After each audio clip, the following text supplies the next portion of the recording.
ሰላም ጤና ይስጥልን ውድ አድማጭ ተመልካቾች እንደምን ሰንብታችኋል?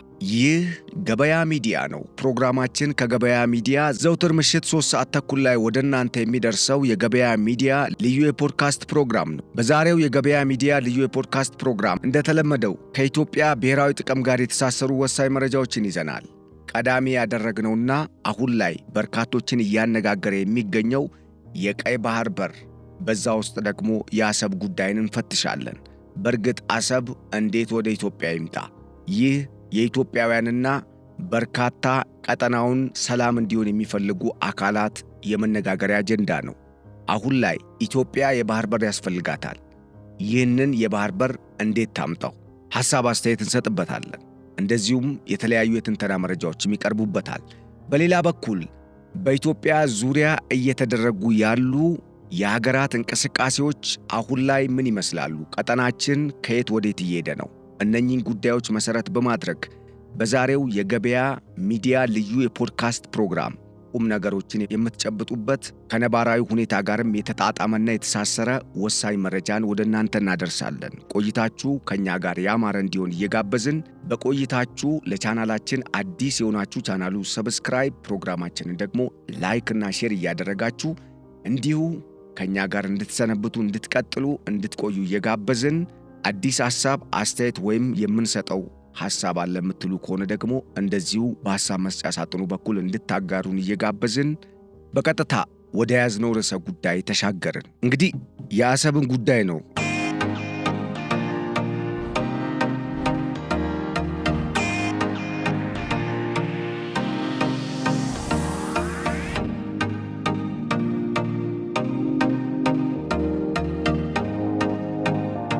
ዛሬ በዋናነት የምንነጋገርበት ብዙዎች ስለ አሰብ ጉዳይ ሲነሳ አሰብን እንደ ወደብ ብቻ አድርገው የመቁጠር ጉዳይ ወይም ደግሞ ኢትዮጵያ ያነሳችውን የባህር በር ጉዳይ ከወደብ ጉዳይ ጋር ብቻ አያይዘው የማየትና የማሳነስ ነገር አለ። በእርግጥ ይሄ ጉዳይ አንድም ፐርፐዝሊ ይሄ ነገር እንዳይነሳ ይሄ አጀንዳ በኢትዮጵያውያንና በኢትዮጵያ መንግስት እንዳይነሳ የሚፈልግ ኃይል አውቆ የሚያደርገው ነው። በአንድ በኩል ራሳቸው በራሳቸው በዲጂታል ሚዲያ አውታሮች የሚያሰራጩት የውሸት መረጃም ያው ይቀላቀልበታል ማለት ነው። በሌላ በኩል ግን ባለመረዳትም አሰብንም ማሳነስ፣ በዋናነት ደግሞ ኢትዮጵያ ያነሳችውን የባህር በር ጥያቄ ከወደብ ጋር ብቻ ወስዶ ማላተም ወይም ደግሞ ማጥበብ የሚባል ነገር አለ። እንደዚህ አይነት እሳቤዎችም አንዳንዴ ደግሞ የሚታዩም ስህተቶች አሉ።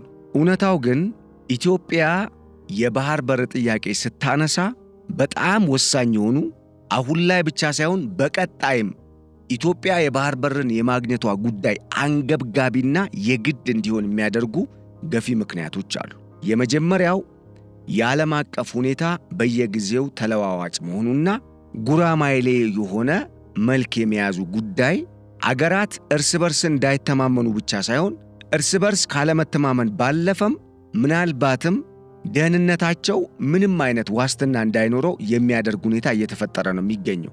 በተለያየ አግባብ መግለጽ ይቻላል። አሁን ላይ እንደቀደመው ጊዜ የዓለም አቀፍ ሕግ የሚባል ጉዳይ ወይም ደግሞ የተባበሩት መንግስታት ድርጅት ቻርተር ወይም ይሄ ኢንተርናሽናል ሎ የአህጉር አቀፍ ደረጃ የተቋቋመው የቀድሞ የአፍሪካ አንድነት ድርጅት ወይም የአሁኑ የአፍሪካ ህብረት ወዘተ የሚባሉ ድርጅቶች የሚመሩባቸውና ስብስቡን ወይም በእነሱ ውስጥ አባል የሆኑ አገራትን ለመምራት ወይም ለመግዛት ለማስተዳደር ለመግዛት ኢኔሴንስ ጋይድ ለማድረግ የሚጠቀሙበት ህግ በአግባቡ አይደለም። ምናልባት እንደው በመጠኑም እንኳን ስራ ላይ ነው እየዋለ ለማለት በጣም ያስቸግራል። አሁን ላይ ዋናና ትልቅ ህግ ሆኖ እያገለገለ ያለው ጉልበት ነው ዓለም ላይ። ከዚህ ቀደም ከ1980ዎቹና 90ዎቹ ከቀዝቃዛው ጦርነት ጊዜ እንኳን ብንነሳ ከዛ በፊት ያው የነበረውን ነገር በጣም ረጅም ስለሆነ ከጊዜም አንፃር በሌላ ጊዜ እንተነትናለን። ለአሁን ግን እንደው ከቀዝቃዛው ጦርነት ጊዜ እንኳን ብንነሳ ራሽያ ከአሜሪካ ጋር ያን ሁሉ ሰጣ ገባ ውስጥ ስትገባ የገባችበትን ሰጣ ገባ በብቃትና በድል እንዳትወጣ ያደረጋት በወቅቱ አንድም ራሽያ የያዘቻቸው ቴክኖሎጂዎችና ራሽያ አሜሪካ ለራሷ አገራትን ወደ ራሷ ስትሰበስብ የምትጠቀምባቸው አካሄዶችን መጠቀም አለመቻሏ ነው።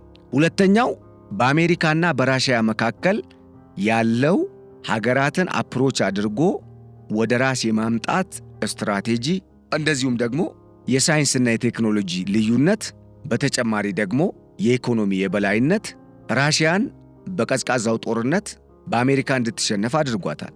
ዩኤስኤስአር የነበረችው የቀድሞዋ ሶቪየት ኅብረት ወደ ራሽያነት ነው ያነሰችው።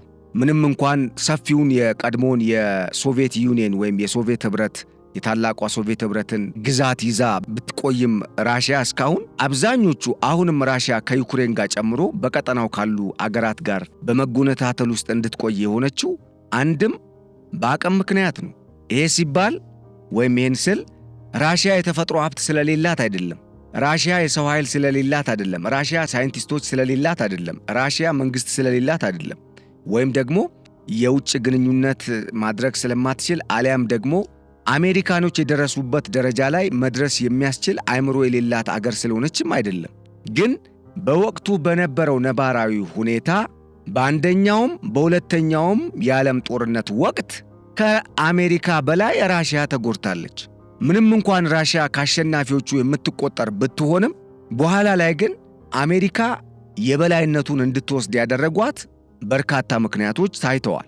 ለምሳሌ አንዱ አሜሪካ በአንደኛውም በሁለተኛው ዓለም ጦርነትም የጦርነቱ ቀጥተኛ ተሳታፊ በመሆን በመጀመሪያ ላይ አልተሳተፈችም። የጦርነቱ አቀጣጣይ በመሆን ነገሮችን ስታሰናዳ ቆየችና ማገደች የምትማግደውን። ከዛ በኋላ ምን ሆነች?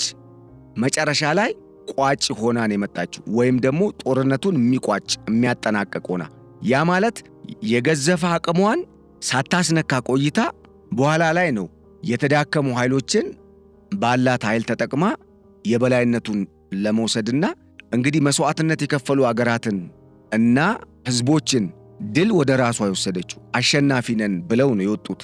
በአንደኛውም በሁለተኛው ዓለም ጦርነት፣ በተለይ በሁለተኛው ዓለም ጦርነት አሜሪካኖች ኦልሞስት ዓለምን በቃ ተቆጣጥረናል እኛ ነን ያሸነፍነው እስከ ማለት የደረሱበት ሁኔታ ነው የተፈጠረላቸው። ይሄ ደግሞ የሆነበት ምክንያት ምንድነው? ኢን ዘ ቢጊኒንግ መጀመሪያ ላይ ጦርነቶቹ ሲጀመሩ አሜሪካ ዝምታን የመረጠችው አይደለም። በቀጥታ ለመግባት አስተያየት እንኳን ሲሰጡ የአሜሪካን መሪዎች ኢንዳይሬክትሊ ሸጎጥ የሚያደርግ ወይም ደግሞ ሸንቆጥ የሚያደርግ አይነት ነገር እንጂ በቀጥታ እንደነ ሂትለር ኦር እንደነ ሞሶሎኒ አይዘር ደግሞ እንደነ ጃፓንም ልትሉ ትችላላችሁ እንደ ሌሎቹም አገራት መሪዎች በአብዮት የተሞላ እጃቸውን እያወራጩ እንደዚህ ነው የሚል አይደለም። አሜሪካኖች ከዛ ይልቅ የተጠቀሙትና የሄዱበት መንገድ ጥበብን የተከተለ ነው ማለት ያስችላል። ቢኮዝ በሌላም አግባብ ብናየው የአሜሪካኖችን አሸናፊነት ያረጋገጠ ስለሆነ ማለት ነው አካሄዳቸው።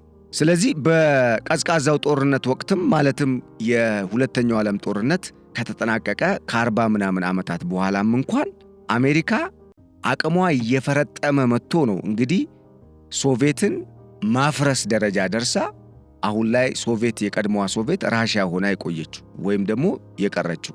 ሜቢ ልታስመልስ ትችላለች የቀድሞቹን ግዛት አይታወቅም። በእርግጥ ዩክሬን ላይ እየታየ ያለው ነገር ራሽያ የቀድሞቹን የሶቪየት ግዛቶችን የማስመለስ እቅድ እንዳላት የሚያሳዩ እንቅስቃሴዎች እንዳሉ የሚተነትኑ ተንታኞች አሉ።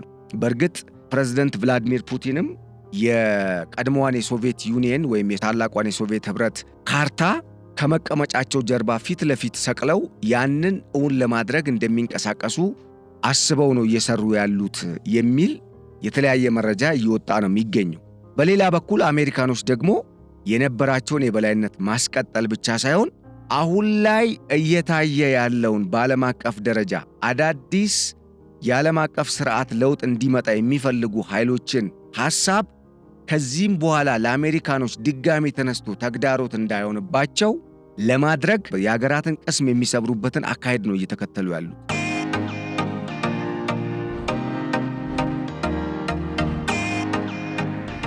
ይህንን ጉዳይ ለምንድን ነው ያነሳሁት? ከኢትዮጵያና ከኤርትራ ብሎም በዋናነት ከኢትዮጵያና ከግብፅ ጋር የሚያገናኘው ነገር ስላለ ነው። እንደምታስታውሱት በቀዝቃዛው ጦርነትም ወቅት ከቀዝቃዛው ጦርነት በፊትም ያ ማለት በአንደኛውም በሁለተኛው የዓለም ጦርነት ጊዜም የኢትዮጵያ አቋም ምን እንደሆነ ይታወቃል። ኢትዮጵያ ብዙውን ጊዜ ሰላምን የምትመርጥ አገር ነች። ለምሳሌ በንጉሱ በአፄ ኃይለ ሥላሴ ዘመነ መንግስትም የነን አላይመንት ሙቭመንትን ማስታወስ ይቻላል። በተለይ ከሩቅ ምስራቅና ከዚህ ከደቡብ ምስራቅ እስያ አገራት ጋር በብዛት ቁርኝት የፈጠረችበት ሁኔታም አንዱ ማሳያ ነው። ምክንያቱም አብዛኞቹ አሁን የጠቀስኳቸው አካባቢዎች የሚገኙ አገራት ከኢትዮጵያ ጋር የሚመሳሰል ለየትኛውም ወገን ባናደላ ይሻላል የሚል አቋምን ይዘው ሲራመዱ የነበሩና ምናልባትም ከተቻለ ወደ ሰላም እንምጣ የሚል ሐሳብን ነበር ሲያቀርቡ የነበሩት። ኢትዮጵያ በኋላኛውም ዘመን አሁንም መካከለኛ የሆነ መንገድን ለመከተል ነው የምትሞክረው በውጭ ግንኙነት ፖሊሲዋም፣ አጠቃላይ ደግሞ በምታደርጋቸው በዓለም አቀፍም ቀጠናዊም አህጉራዊ እንቅስቃሴዎችም። እንግዲህ ይህን ስል ከምን አንጻር ነው? ልክ እነ ግብፅና ሌሎች የኢትዮጵያ ጠላት የሚባሉ ሀገራት አንድ ኃይል ላይ ብቻ የሙጥኝ ብለው ያ ኃይል ያ ልዕለ ኃያል ሀገር ኢትዮጵያ ላይ በየትኛውም አግባብ ምንም አይነት እንቅስቃሴ እንዳታደርግ በተለይ እነሱ በሚፈልጉት የልማት ሴክተር ላይ ለውጥ እንዳታመጣ ተጽዕኖ እንዲያደርግባት ሲያደርጉ፣ በአንጻሩ ኢትዮጵያ አጸፋዊ ምላሽ መስጠት ሲገባት ኖ ሰላም ይቀድማል በሚል አሁንም ድረስ ኢትዮጵያ እነ ግብፅም ሆኑ ሌሎች ጠላት የሚባሉ ኢትዮጵያን ለማፈራረስ የሚሰሩ ሀገራት ላይ የምትከተለው የውጭ ግንኙነት ፖሊሲም የምታራምደው ስትራቴጂም ኢቭን አጀንዳዋም ሰጥቶ መቀበልን የሚል ነው። በጣም ነው የሚገርመኝ። ለምንድን ነው ከተባለ ግብፅ አይኗን በጨው አጥባ ሳትፈራ የኢትዮጵያ ገቢ ወጪ ንግድ የሚከናወንበት ጅቡቲ ወደብ ጋር መታ ኢትዮጵያ የውጭ ገቢ ንግዷን በሰላማዊ መንገድ እንዳታከናውን ከፍተኛ ተግዳሮትን ከፍተኛ የሆነ ጫናን ለመፍጠር ጥረት ስታደርግ፣ ኢትዮጵያ በአንጻሩ አሁንም የሰላም በር አለ፣ ይከፈታል፣ አሁንም የሰላም ዕድል አለ፣ ብንደራደር ነው የሚሻለው የሚለውን አቋም ይዛ መቀጠሏ ከዚህ በላይ ሰላም ፈላጊ ሀገር አያስብላትም። አንድ ሁለተኛ፣ በገዛ ልጆቿ እንድትፈርስ እንድትተራመስ እንድትዳከም አይኗ ያየ መሳሪያና ሌሎች ትጥቆችን አደራጅተው አገር ውስጥ ሽብርተኝነትን እንዲያስፋፉ ላዘጋጇቸው ኃይሎች ሲያስረክቡ እንኳን ለነኛ ኃይሎችም ጭምር ተደራጅተው መሳሪያ የሚያቀርቡ የተለያዩ ትጥቆችን የሚያቀርቡ ኃይሎችንም ጭምር ተመለሱ ያለች ያለች ሀገር ነች ኢትዮጵያ። ይህንን ስል ምናልባት ከምን አንግል አይቼ ነው እንዴት ነው ብላችሁ የምትጠይቁኝ ከሆነ ወይም ደግሞ ግልጽ ለማድረግ ያክል ዩክሬን የኔቶ አባል እሆናለሁ ስላለች ብቻ አሁን በርካታ ግዛቶቿ በራሽያ ተወስደዋል። ለምን? የህልውና ጥያቄ ስለሆነ። ራሽያ ለምን ዩክሬን የኔቶ አባል ትሆናለች ብቻ ሳይሆን የኔቶ አባል መሆኗ በእኔ ላይ ምን አይነት ተጽዕኖ ይፈጥራል ብላ በማሰቧ ምክንያት ነው ከዩክሬን ጋር አስጠንቅቃ ጦርነት ጀምራ ወደ ጦርነት የገባችው፣ አሁንም ድረስ የቀጠለ ጦርነት ውስጥ ያለችው። ኢትዮጵያ አንድ መተላለፊያ ምናልባትም 90% የሚሆነው የውጭ ገቢ ንግዷ በሚተላለፍበት የጅቡቲ ወደብ አቅራቢያ ግብፅ በአሸባሪ ቡድኖች ብቻ አይደለም ኦፊሻላዊ በሆነ መንገድ ከጅቡቲ መንግስት ጋር ጥምረትን ፈጥራ ኢትዮጵያ ላይ በር ለመዝጋት ስትሞክር እንደነ ዩክሬንና እንደነ ራሽያ ጉዳይ ቢሆን ኢትዮጵያ ዛሬ ጅቡቲ ላይ ጦርነት ከፍታ ነበር ወይም መክፈት ነበረባት። አላደረገችውም። ሰላም ይቀድማል በሚል ማለት። በተመሳሳይ አልቡርሃንን ኢሳያስ ከአልቡርሃን ጋር ሲጣመር አልቡርሃንን ግብፅ እንደፈለጋት ስትጮትበት ኢትዮጵያ በገሃድ የሻዕቢያ መንግስት 4 እና 5 አይደለም 8 ክፍለ ጦር ወደ ሱዳን እያስገባ ለአልቡርሃን ረድቻለሁ እያለ መካናይዝድ ጦርን በይፋ መግለጫ እየሰጠ አስገብቶ ሲዋጋ እንደነበረው ኢትዮጵያም ገብታ መዋጋት ትችል ነበር። መቼም የኢትዮጵያ መከላከያ ሰራዊት ስመጥር ነው፣ የተመሰገነ ታሪክ ያለው ነው፣ ይታወቃል። ምንም ዲስኩር ማሰራጨት አያስፈልገው። አልሸባብን ቅስሙን ሰብሮ ሶማሊያን በማረጋጋቱ ረገድ የኢትዮጵያ መከላከያ ሰራዊት ምን እንደሰራ ይታወቃል። ብሩንዲና ሩዋንዳ ሄዶ የኢትዮጵያ ሀገር መከላከያ ሰራዊት ምን እንደሰራ ይታወቃል። በአቤ ግዛት አሁንም ድረስ ደቡብ ሱዳንና ሰሜን ሱዳን በሚጋጩበት ግዛት ውስጥ ምን እንደሰራ ይታወቃል። በዳርፉር ውስጥ የኢትዮጵያ ሀገር መከላከያ ሰራዊት ሰላም በማስከበሩ ረገድ በተለይ ጥቁር ሱዳናውያን፣ አፍሪካውያን ሱዳናውያን እንዳይጨቆኑ በማድረጉ ረገድ ቢያንስ ዘራቸው እንዲቀጥል በማድረጉ ረገድ ምን እንደሰራ ይታወቃል። ለጅቡቲ ምን እንደሰራ ይታወቃል። ኮሪያ ሄዶ የኢትዮጵያ መከላከያ ምን እንደሰራ በታሪክ ይታወቃል። አሁንም ድረስ የኢትዮጵያ ሀገር መከላከያ ሰራዊት የሀገር ዘብ ነው፣ ደጀን ነው፣ የሀገር ዋልታ ነው፣ አሌንታ ነው፣ ይታወቃል። ምንም ጥያቄ የለውም። ሌላ ዲስኩርም አንነፋለትም። ምንም ግልጽ ነው። ይሄንን መከላከያ ሰራዊት ይዛ ኢትዮጵያ ጉሮሮዋን ለመዝጋት ግብፅ 1500 እና 2000 ኪሎ ሜትር ርቀት መታ ኢትዮጵያ ላይ በር ለመዝጋት ስትሞክር ቀድማ ጥይት መተኮስ ያለባት ቀድማ ቃታውን መሳብ የነበረባት ኢትዮጵያ ሆና ሳለች ኢትዮጵያ አሁንም ሰላም ይቀድማል ብላ ነው ከትንሽየዋ የበሬ ግንባር የሚያክል የቆዳ ስፋት ካላት ለዛውም 900 ሺህ የማይሞላ ህዝብ ካላት እኔ ከህዝብ ጋር አይደለም እያነጻጸድኩ ያለሁት ማተር ስለሚያደርግ ነው ይህንን መረጃ መጥቀሴ። የራሷ የኢኮኖሚ መሰረት ኢትዮጵያ ዛሬ ለጅቡቲ የምታቀርበውን አጠቃላይ ምርት ብታቆም ሰርቫይቭ ማድረግ ለማትችለው ጅቡቲ እንኳን እድል ሰጥታ ኢትዮጵያ ድርድር ይቀድማል፣ ሰላም ይቀድማል እያለች ነው ያለችው። ከዚህ በላይ ሰላምን መፈለግ ለኔ አይታየኝም። ከዚህ በላይ ሰላማዊ አካሄድን የሚከተል አገር በቀጠናው አለ ብትሉኝ አላምንም።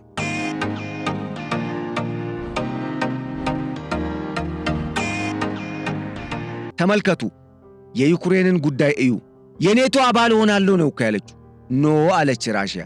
አይ ሆናለሁ ስትል እንግዲህ የምትሆኚ ከሆነ በራስሽ ላይ የፈረድሽው ራስሽ ነሽ፣ እንተያያለን አለች። ልክ እንፈርማለን ብለው ሰነድ ሲዘጋጅ በቀጥታ የፕሬዝዳንት ቭላዲሚር ፑቲን መንግስት ምንድን ያደረገው? ዩክሬንን የወረረው። ለምን? ዩክሬን እኮ ሉዓላዊ ግዛት ነች፣ አገር ነች። ራሷ እኮ ከማንኛውም ዓለም አቀፍ ተቋማት ጋር ግንኙነት መፍጠር ከየትኛው መንግስት ጋር እኮ መስራት ትችላለች። ነገር ግን የዩክሬን የኔቶ አባል የመሆን ጉዳይ ለራሽያ ምን አይነት አደጋ እንዳለው ጠንቅቀው ስለሚያውቁት ራሽያኖች በቀጥታ ነገሩ ሳይቃጠል በቅጠል ብለው ነው የገቡበት። አስቡት።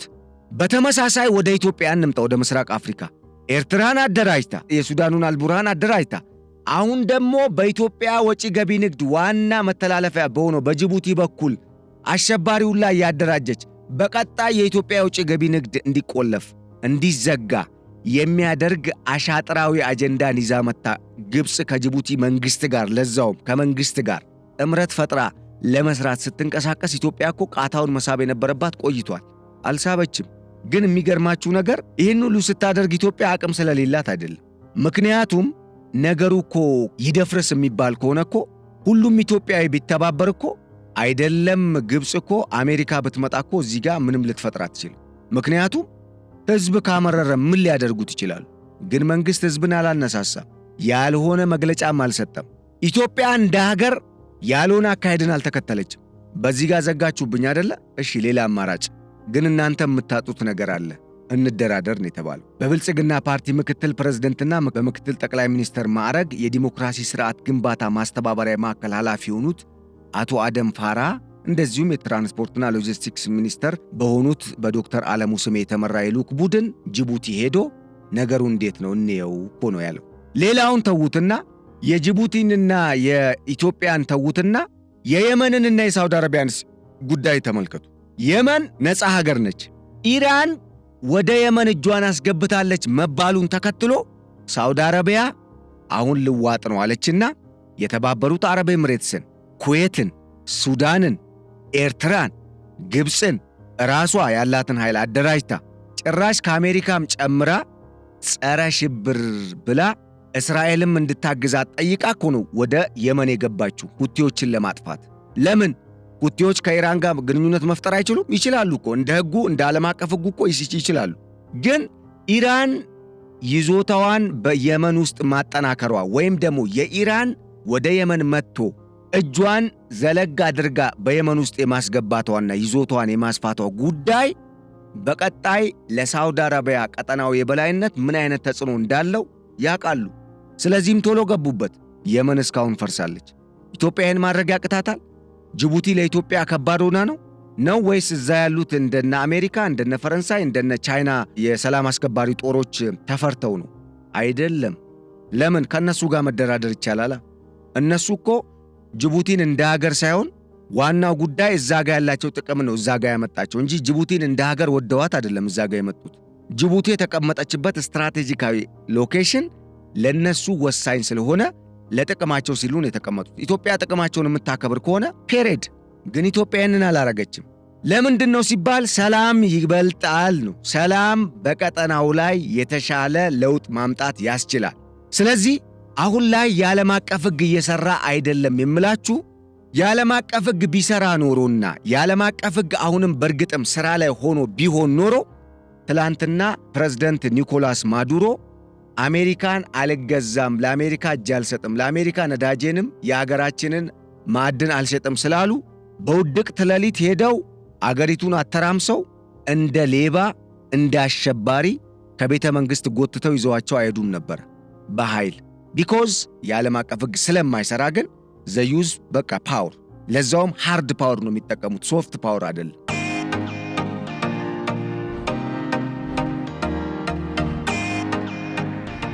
የኤርትራ መንግሥት በሰላማዊ መንገድ ከኢትዮጵያ ጋር ግንኙነቱን አጠናክሮ ኢኮኖሚያዊ እድገትና ምናልባት ከተቻለ ቀጠናዊ ውህደት እንዲፈጠር አስተዋጽኦ ማድረግ ቢጀምር ኖሮ ኤርትራውያን ኢትዮጵያ ውስጥ የመጣው ለውጥ ኤርትራ ውስጥ ይምጣ የሚል ጥያቄ ማቅረብ ይጀምሩ ነበር።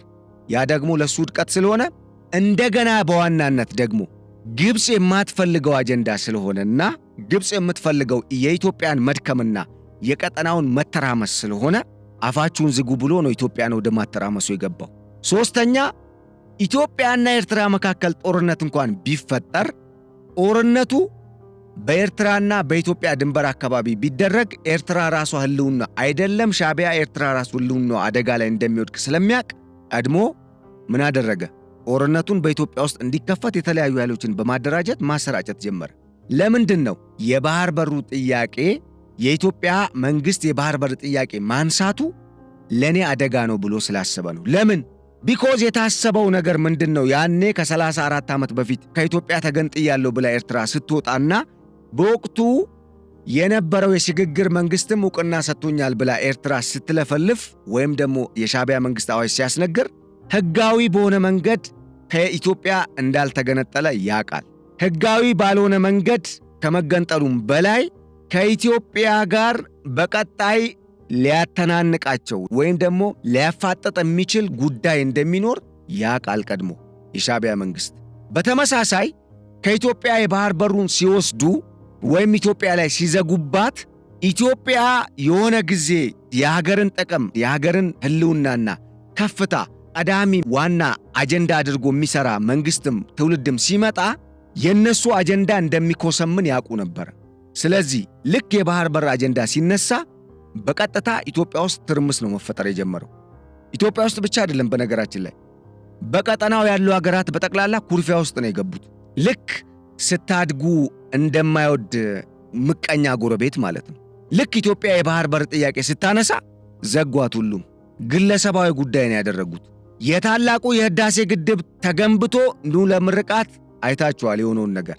እንደውም ፕሬዝዳንት ኢሳያስ አፈወርቂ ምንድን ነው ያሉት? ግድብ ምን ይሰራል? አሁን የታላቁ ህዳሴ ግድብ ያስፈልጋል እንዴ? አሁን እሱ ነው ቀዳሚ ጉዳይ ነው ያሉት። ለምን? ቢኮዝ ዋናው አጀንዳቸው ኢትዮጵያ እንድታድግ አይደለም። የኢትዮጵያ ህዝብ ኢኮኖሚው እንዲሻሻል የኑሮ ደረጃው እንዲያድግና ላይፍ ስታይሉ እንዲቀየር አይደለም ፍላጎታቸው። የኢትዮጵያ ህዝብ እንደለመደው በተለይ የኢትዮጵያ እናትና አባቶች በገጠር የሚኖሩ አብዛኛው ምናልባት 70% የሚባል ነገር አለ። ይሄን ነገር በርካታ ጊዜ እንለዋለን። አሁን ላይ የብሔራዊ ስታቲስቲክስ ኤጀንሲ እንግዲህ አዳዲስ መረጃዎችን ካወጣ በቀጣይ የሚቀየር ይሆናል ብዬ አስባለሁ። ቢኮዝ ከፍተኛ የሆነ ከገጠር ወደ ከተማ የሚደረግ ፍሰት አለ። ኤንዌይስ ይሄ እንዳለ ይሁንና እነሱ የሚያስቡት ነገር ምንድን ነው? የኢትዮጵያ ህዝብ ከዚህ ቀደም እንደነበረው ደኑ እየተራቆተ ሄዶ ጫካ ዛፍ እየቆረጠ ወይም ደግሞ ማገዶ ወይም ጭራሮ እየሰበሰበ በጭስ አይኑ እያለቀሰ ለትራኮማ ለተለያየ በሽታ እየተዳረገ ሆስፒታልም ሳይደርስ እዛው ማቆ የሚሞትበት እዛው ደግሞ የደፈረሰ ያልጠራ የመጠጥ ውሃ እየጠጣ ለአሜባ ለጃርዲያ ለወዘተረፈ በሽታዎች እየተዳረገ የሚመናመንበት ቁጥሩ የሚቀንስበትና እነሱ እንደፈለጋቸው ኢትዮጵያን የሚያሽመደምዱበት እንደፈለጋቸው ኢትዮጵያን የሚዘውሩበት አቅምን ኢትዮጵያን እየቦጦቦጡ ራሳቸውን ማደራጀት ኢትዮጵያን ደግሞ ማፈራረስ ነው። ቢኮዝ ይሄ ባይሆን ኖሮ ቀድሞውኑ ለምንድነው ኢትዮጵያን በጠላትነት ማየት ያስፈለገ? ቀድሞውኑ ከመጀመሪያው ሲነሳ ኢትዮጵያን በጠላትነት መፈረጅ ለሻዕቢያ መንግስት ለምን አስፈለገ? ቢኮዝ የኤርትራ ህዝብና የኢትዮጵያ ህዝብ እኮ የተጋመደ ህዝብ ነው፣ አብሮ የተዋለደ ነው፣ አንድ ደም ነው። ድንበር ቢለየው አርቲፊሻል ድንበር ቢለየውም አንድ ህዝብ ነው፣ ምንም ጥያቄ የለው። ይሄንን ህዝብ ነው ጠላት ነው ብሎ መፈረጅ የሚቻለው? እንዴት ነው የኢትዮጵያ ህዝብ ለኤርትራ ህዝብ ጠላት የሚሆነው? እንዴት ነው የኢትዮጵያ መንግስት ለኤርትራ መንግስት ጠላት የሚሆነው? ነገሩ ምንድነው?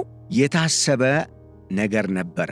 በኢትዮጵያ ላይ የባህር በር ሲዘጋ ልክ ኢትዮጵያ አሁን ላይ ለጅቡቲ እየከፈለች እንደምትገለገለው ሁላ ለኤርትራም ወይም ለሰንበዲ ኃይል በቀጣይ ስልጣን ሊይዝ የሚችል ይሁን እስካሁን ስልጣን ላይ ለነበረው ለሻዕቢያ መንግስት ይሁን ብቻ እየከፈለች በራሷ ሀብት ማለት ነው። እነሱ ሀብት ያካብታሉ፣ ኢትዮጵያ ደግሞ የነሱ ሀብት ማካበቻ ማማ ትሆናለች፣ ወይም ደግሞ ይሄ የምትታለብ ላም ትሆናለች ማለት ነው። ይሄ ነበር የታሰበው። አሁን ደግሞ ነገር ተቀየረና አይ የባህር በሩ የራሳችን ነው። ምናልባት ወደ እውነታው የምንሄድ ከሆነ እናንተም ራሳችሁ የተገነጠላችሁበት መንገድ ተገቢነት የለውም። ለምን ሲባል በወቅቱ የነበረው የሽግግር መንግስት አይደለም ግዛት ከኢትዮጵያ ተገንጥሎ አገር ነኝ ብሎ ራሱን ሲሰይም ዕውቅና መስጠትና መደገፍ ይቀርና ለራሱ ምክር ቤት የሌለው በሁለት እግሩ መቆም አይደለም ገና ለመቆም ራሱ ማሰብ ያልቻለ ገና በስነ ስርዓቱ አገሪቱን እንኳን ያልተቆጣጠረ በውል ያላወቀ መንግስት ነው በወቅቱ የነበረው። ለዛ እኮ ነው የኢህአዴግ ሰራዊት ወደ ስልጣን ከመጣ በኋላ ኢህአዴግ በቀጥታ ራሱ ካቢኔ ሆኖ እያገለገለ የነበረው ሰራዊቱ ነው። አገሪቱን በደንብ አላወቀም ነበር ገና። ለዛ እኮ ነው ሰራዊቱ ተበትኖ ሰላምና መረጋጋት በሚል ከገጠር ቀበሌ ከጎጥ እስከ ከተማ ድረስ ከተማ አስተዳደርና መንግስት ላይ ፌዴራል መንግስት ድረስ የተለያዩ የሰላምና ማረጋጋት ስራዎችን ሲሰራ የነበረው።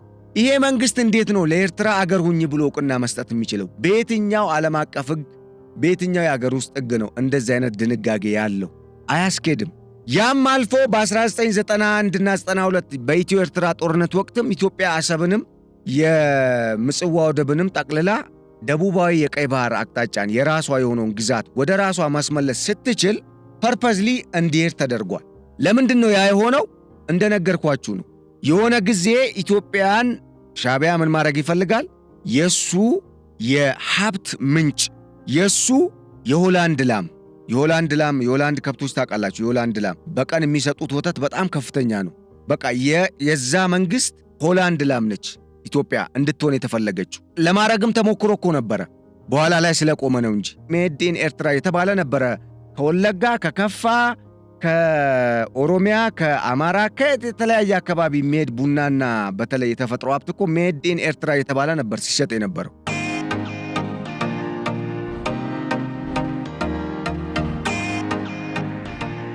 ምንድነው አሁን እምላችሁ መግቢያችንን እንዳትረሱ።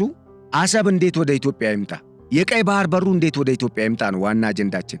እዚህ ላይ መገንዘብ ያለብን ጉዳይ የቀይ ባህር በር ጉዳይ በርካታ ምልከታዎችን ታሳቢ ያደረገ አዲስ አውትሉክ ይፈልጋል። እኔ እንደማስበው ይሄ አዲስ አውትሉክ ደካማ ጎኖችንም ጠንካራ ጎኖችንም ከመፈተሽ ባለፈ ኢን ዘ ሎንግ ረን ወደፊት ሊከሰቱ የሚችሉ ሁኔታዎችንም ታሳቢ ባደረገ መልኩ መቃኘት አለበት። ለምንድነው ከተባለ እነሱ ለኛ ተኝተው አያቁም፣ የሚተኙም ሆነው አልተደራጁም። በተጨማሪ ደግሞ የዓለም አቀፍ ሁኔታው እየተቀየረ እኛ አጣብቂኝ ውስጥ እየገባንበት የምንሄድበት ሁኔታ መቀየር አለበት። ይሄ መቀጠል የለበትም። ግብጽ በሰው ሜዳ መታ በእኛ ሜዳ ላይ የምትጮትበት አካሄድና ጊዜ መቅረት መቻል አለበት። ምክንያቱም ስንት ሺህ ኪሎ ሜትር ርቃ መታ ነው በእኛ ሜዳ የምትጮተው። ጅቡቲ እኮ የእኛ ሜዳ ነው። ኤርትራ እኮ የኢትዮጵያ ሜዳ ነው።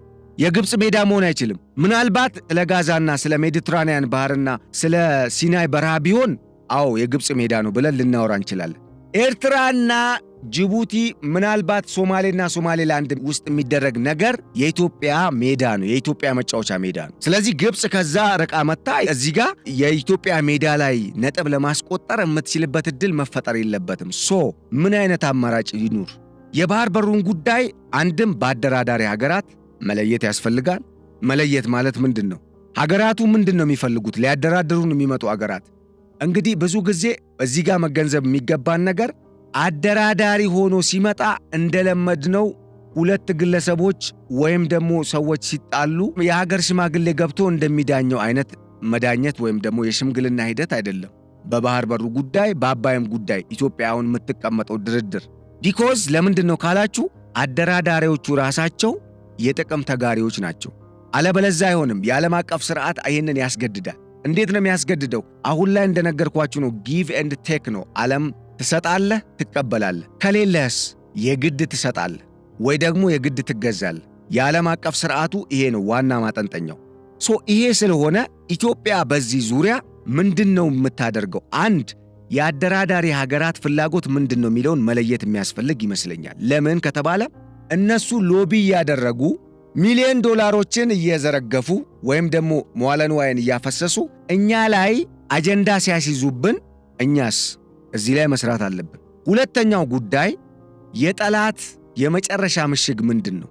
ጠላት እኛ ላይ አቋሙን ይዞ እንዲቀጥልና አልደራደርም ወይም ደግሞ የራሳችንን የአገርን ህልውና የኢትዮጵያን የስበት ማዕከል አልመልስም ብሎ የሚደነፋው ምን አይነት የመጨረሻ ምሽግ አዘጋጅቶ መፈተሽ ያስፈልጋል።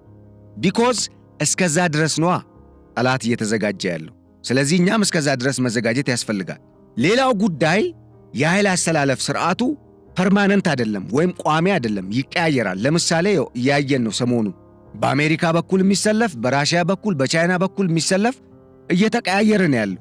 ስለዚህ በዚህ ተቀያያሪ ስርዓት ውስጥ ማን ነው ከኢትዮጵያ ጋር በዘላቂነት የሚቆመው? ማን ነው ማይቆመው? ማን ለምን ሲል ይቆማል? ተጨማሪ ደግሞ በምን ምክንያት ነው ከኛ ጋር ሊቆም የሚችለው የሚለው መለየት አለብን። እዚህ ላይ የኢትዮጵያ ምሁራን በውጭም በአገር ውስጥም ያላችሁ ይህንን ጉዳይ በደንብ በመፈተሹ ረገድና አዋጪ የሚባልን ሪኮመንዴሽን ለመንግስት የማቅረብ ግዴታ ያለባችሁ ይመስለኛል። ሚዲያዎች ደግሞ ህዝብን ማነቃቃት ማለት ነው። ሌላው ጉዳይ የጠላት ፍላጎት ምንድን ነው?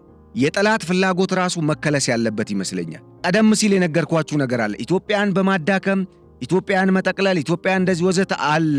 ኦልሬዲ እሱ አለ።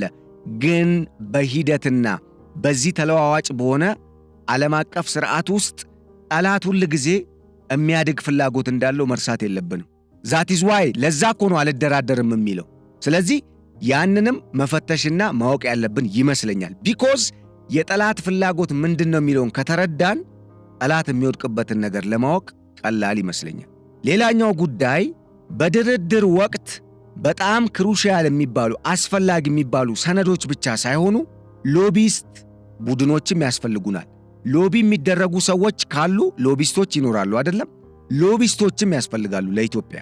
ለምን ከተባለ ውሳኔው አሁንም ድረስ እያየን ያለነው ፍትሃዊ በሆነ መንገድ አይደለም እየተከናወነ ያለው። ኢትዮጵያን የሚጎዳ አካሄድ ነው እየሄዱ ያሉት። አደራዳሪ ነኝ የሚባልም ለምሳሌ የአልጀርስ ስምምነትን ኤርትራን የጣሰችው ከኢትዮጵያ የተገነጠለው ሻዕቢያ ነው እንጂ ኤርትራውያን አይደሉም። ይህንን አጀንዳ አድርጎ ማቅረብ ያስፈልጋል። ምክንያቱም አሁንም ድረስ እኮ በርካታ በመቶ ሺዎች የሚቆጠሩ ኤርትራውያን ኢትዮጵያ ውስጥ አገራቸው ነው፣ ሁለተኛ አገራቸው ሆኖም አይደለም እየኖሩ ያሉት።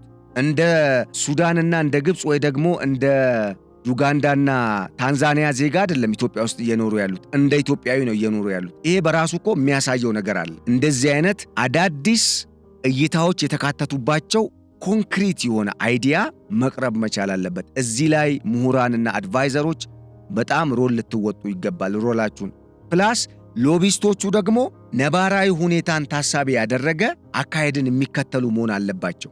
ከዛ አደራዳሪዎቹ እነማን ናቸው? አገር ብቻ አይደለም ተደራዳሪ ሆኖ የሚቀርበው ግለሰብ ራሱ ፐርሰናሊቲውን በደንብ ማወቅ ያስፈልጋል። ይህንን መንግስት አያደርግም ብዬ አይደለም የምናገረው። ግን የጠላት አካሄድ አሁንም አይታችሁ ከሆነ አንድ አገር ከኢትዮጵያ ጋር ተሰለፈ ሳይሆን ያንን አገር ወክሎ የሚመጣው ግለሰብ ማን ነው የሚለው ላይ ነው እያነጣጠረ ያለው። ስለዚህ በዚህ አግባብ መሄድ አለብን ነው። እማይሆን ከሆነስ ኃይል አማራጭ ሊሆን ይችላል ማለት ነው መጨረሻ ላይ።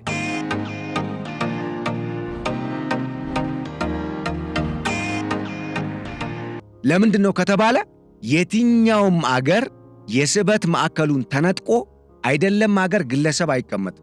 ስለዚህ ቀጠናው አሁን ወደ ምንድን ነው እየሄደ ያለው ስንል ቀጠናው ምናልባት ሁለት እድሎች ያሉት ይመስለኛል። አንዱ በሶስተኛ ወገን በእነኚህ ተጽዕኖ ፈጣሪ በሚባሉ መሪዎችና ሀገራት አደራዳሪነት አንተም ተው፣ አንተም ረፍ፣ አንተ ይህን ስጥ፣ አንተ ይህንን ተው ተብሎ መደራደር፣ አለበለዛ ደግሞ ጦርነት ነው የሚመስለኝ እኔ።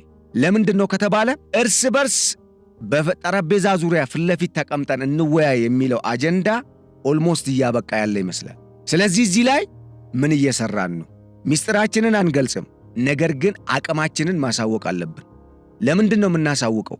ጠላት እኛን ንቆ ባይመለከት ወይም ደግሞ ዝቅ አድርጎ ባይመለከት ኖሮ ኢትዮጵያን የምታከል አገርን ጅቡቲ ወይም ኤርትራ አሊያም ደግሞ ሞቃዲሾን እና ሞቃዲሾ አካባቢን ብቻ መቆጣጠር ትኩረት አድርጎ ሌላውን አገር ትቶ መንግስት ነኝ እያለ የሚደነፋን የሞቃዲሾ መንግስትን በመጠቀም እኛን ለማጨናነቅ አይሞክሩም ነበር።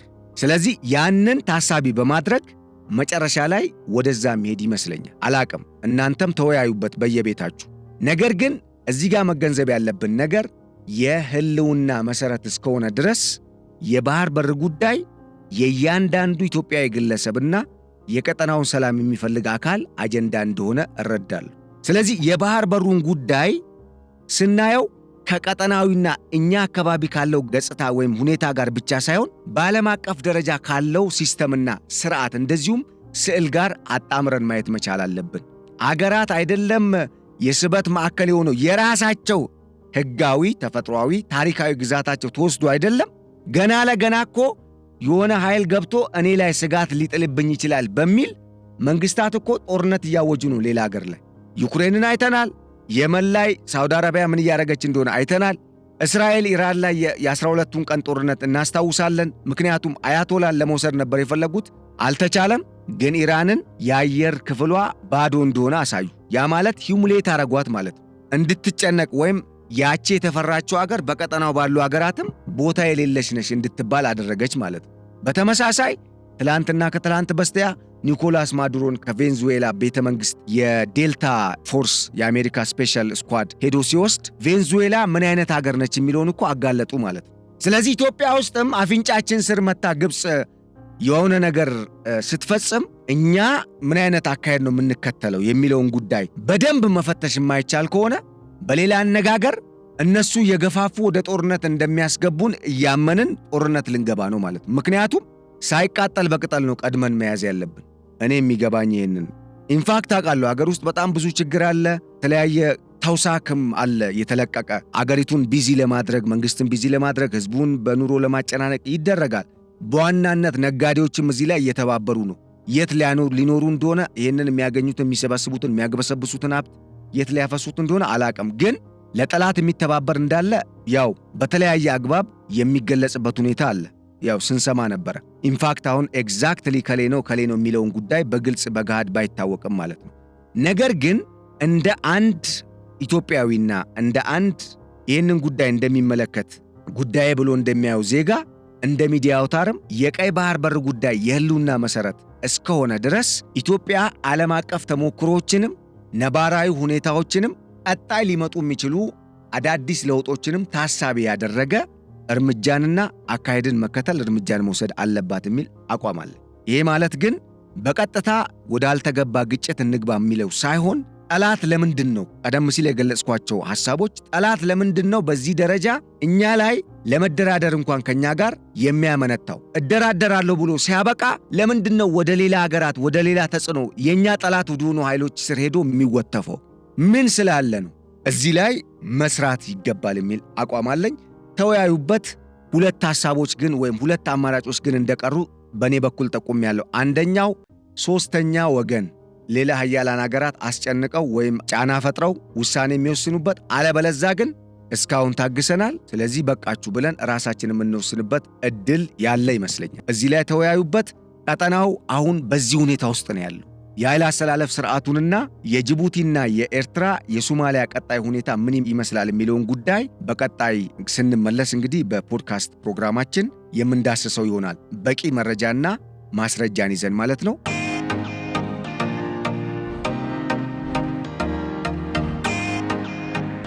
ለአሁኑ ስለተከታተላችሁንና አብራችሁን ስለቆያችሁ ስለነበረንም ቆይታ በእጅጉ እናመሰግናለን። በቀጣይ በሌሎች ቀደም ሲል በገለጽናቸውና በሌሎች ከኢትዮጵያ ብሔራዊ ጥቅም ጋር በሚተሳሰሩ አጀንዳዎች ዳግም እስክንመለስ ለአሁኑ ሰላም ሁኑልን፣ ቸር ሰንብቱልን። ሰላም።